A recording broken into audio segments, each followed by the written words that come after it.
Action.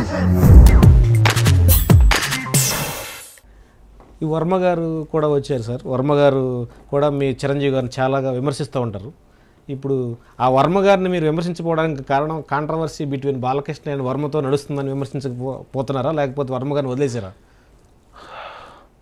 Varma గారిని నేను 150 అప్పుడు సభాముఖంగా ఐ జస్ట్ క్లియర్డ్ వర్మ తప్పు వ్యవహారాన్ని నేను ఆ రోజుల్లోనే చెప్పాను. ఆ తర్వాత మళ్ళీ నాకు ఎక్కువ ఎవరితో శత్రుత్వం పెట్టుకోవాలని కానీ పగ సాధించాలనే కోరిక నాకు ఎప్పుడూ ఉండదు. అసలు ఎవరికి శత్రులు కూడా.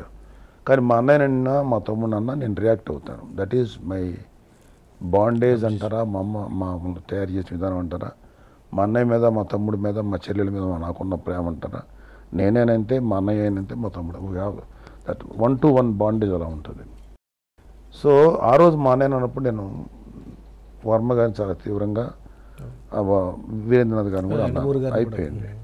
తర్వాత నేను ఇంకా కాన్సిక్యూటివ్ ఇంటర్వ్యూస్లో కానీ వాటిలో కానీ I don't want to carry that type of hatred, లేకపోతే అది నాకు ఇష్టం ఉండదు.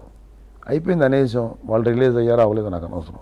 అట్లీస్ట్ వాళ్ళు మాట్లాడిన దానికి కౌంటర్ ఇవ్వకపోతే తప్పు వద్దు కదా.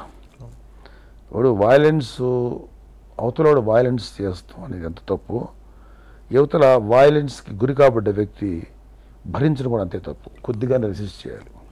సో నేను అలా వైలెన్స్ గురయ్యి రెసిస్ట్ చేసిన వ్యక్తిని. సో నాకు అక్కడ తప్పైంది.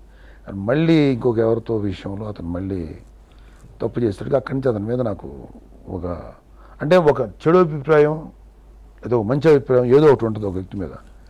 I don't have any other, I don't consider him as a man, human being అని కన్సిడర్ చేయాలి. సో అతను మనిషిగా నా దృష్టిలో నుంచి ఈ వాజ్ ఎరేజ్డ్. కానీ దర్శకుడుగా, టాలెంటెడ్ పర్సన్గా, ఒక గొప్ప దర్శకుడిగా I always respect his talents. So అతన్ని